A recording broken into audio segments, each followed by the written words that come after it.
kamu mesti apa namanya analisa dulu kan atau enggak ini gua banget gitu.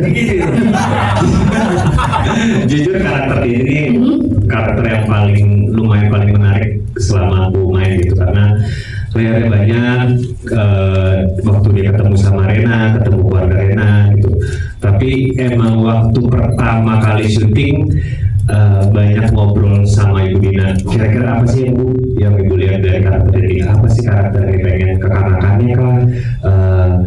Karena menurut aku karakter Dendi itu mungkin orang melihatnya nyebelin, tapi menurut Dendi itu ya emang gue lahir begini. Emang sifat gue tuh begini, jadi dia tidak bisa disalahkan. Kalau menurut dia tidak salah gitu. Ya, udah sih gitu. Gitu ya, jadi nggak ada kesalahan. Terus disalahin loh kayak dari dulu, ya kan? Dari keluarga ini ya terpandang ya, akhirnya menciptakan. Oke. Dan juga Rena, halo Rena apa kabar?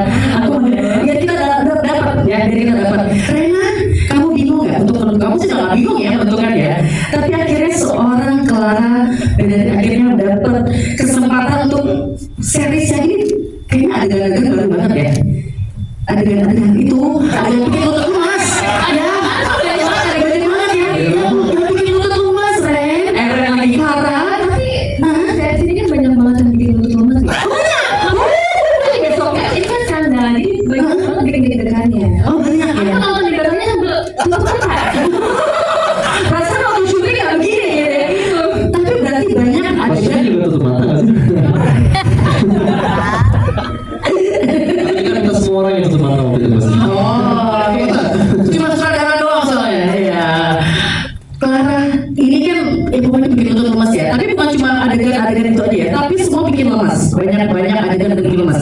Akhirnya menjadi seorang Clara mendobrak karakter selama ini. Apa yang Clara lakukan?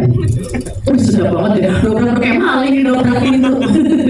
Oke, buat menjalankan karakter Rena sendiri, ini menurut aku karakter yang cukup sangat menarik. Karena Rena ini bisa dilihat tadi sebenarnya dia perempuan yang sangat mandiri, tapi dia tuh dikekang dengan keinginan orang tuanya. Jadi keinginan orang tua saya bukan.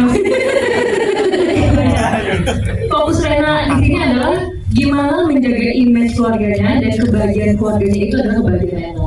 Itu yang dijaga. Jadi akhirnya membuat karakter Rena ini yang harusnya mungkin dia bisa mengikuti impiannya, tapi akhirnya dia harus mengurung dirinya untuk kebaikan bersama, untuk kebaikan keluarganya. Tapi yang menarik di sini, Rena ini akan belajar melalui banyak tantangan. Dia akan mulai berani mengeluarkan apa yang diinginkannya.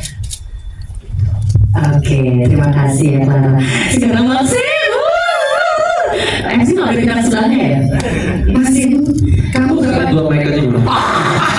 jangan ngomong gitu lah. Jadi nggak enak. Maxim, kamu butuh apa ya? Ini kan apa namanya?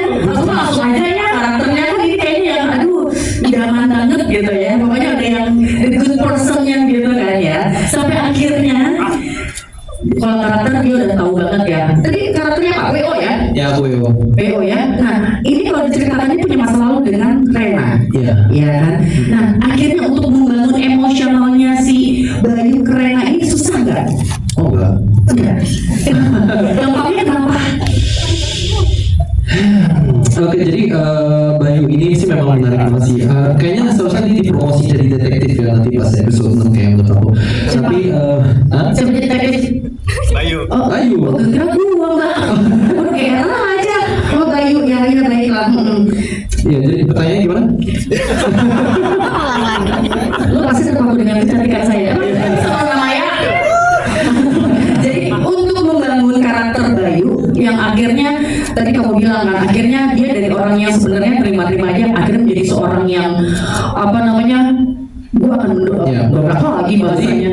Iya, karakter Bayu ini kan memang situational banget kan. Yang bikin menarik itu adalah ceritanya sih, benang merahnya yang gimana ada skandal yang tiba-tiba terjadi.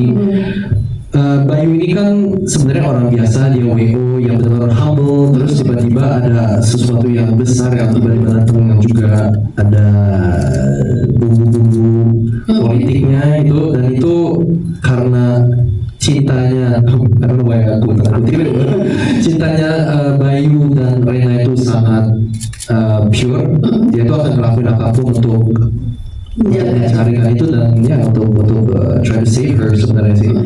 Itu itu yang bikin menarik karena dia itu memang dari background yang nggak ada di dunia itu sebenarnya. Dan itu yang bikin aku senang sih kenapa aku mengambil rekaman terang ini. Nah, karakter itu yang menarik gitu, kayak semua orang itu memang punya potential lah untuk menjadi something bigger, you know. Lebih nggak? Itu make sense, itu make sense. Benar. Kita harus berbicara lebih out of the box. Wih, sudah. Di sini sudah hadir orang tua dari Rena, ada Bang Wisnu dan juga ada Mbak Sinta Nursanti. Boleh ceritakan dong karakternya ini menjadi seorang ayah yang dari ibu seperti apa di sini? Ayah.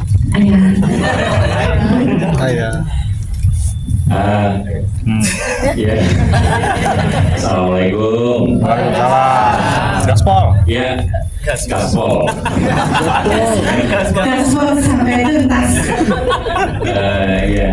Yang pertama-tama sebenarnya yang perlu diingat lagi ya buat yang menonton rekaman terang, mungkin harus download dan jangan sampai bacakan karena rekaman terangnya itu muncul di serius tidak akan muncul Teknologi baru ya. Gimana karena sampai Ini benar loh. Ini kasih-kasihnya maksud aja loh jadi MC. Bang Wisnu, ini menjadi orang seperti apa di rekaman itu? No. Kan gue salah jadinya kan, aduh potong gaji Denny. Sebenarnya masing-masing kita di sini megang kebenaran kita sendiri-sendiri ya, bahwa Rena pengen membahagiakan orang tua, saya sebagai orang tua ingin membahagiakan anak. Caranya ya punya masing-masing cara. Kalau saya disalahkan dengan cara saya, sama seperti Roy tadi bilang, kita punya Tulis. Ada perjanjian ya? Enggak. Kita berdua itu adalah pemain sih, dan juga buat adegan seperti itu di film itu kan kita itu profesional, dan itu adalah benar-benar buat audience, buat kalian untuk tonton dan nikmatin.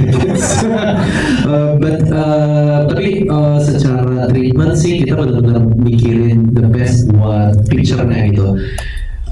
Jadi, it's like that. Dan kalau misalnya seorang pasangan, ya itu dia akan mengertikan juga sih.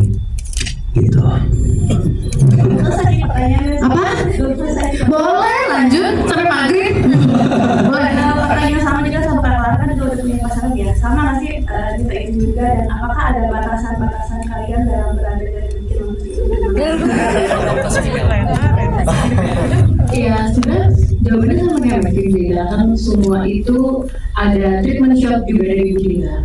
Jadi kalau bisa dilihat juga sebenarnya treatment shot juga gitu.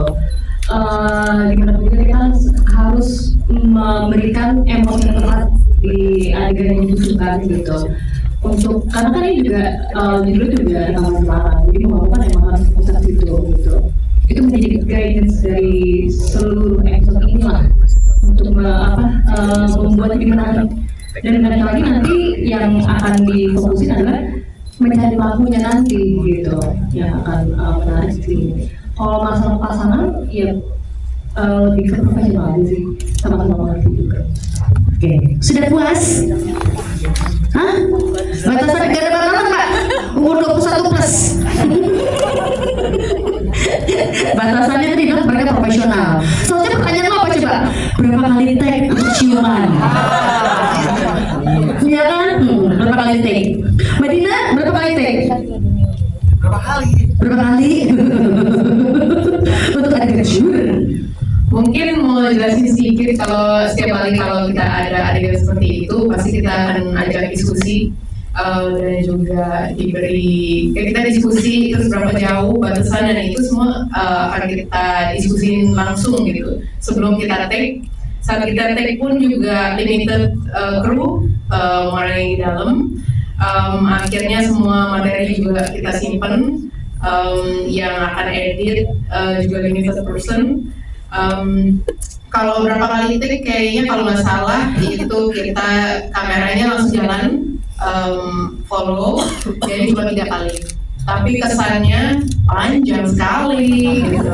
Karena the magic of editing. Ya. Nah, kita tepuk tangan dulu dong buat komen yang luar biasa. Sudah puas ya Mbak? Oke.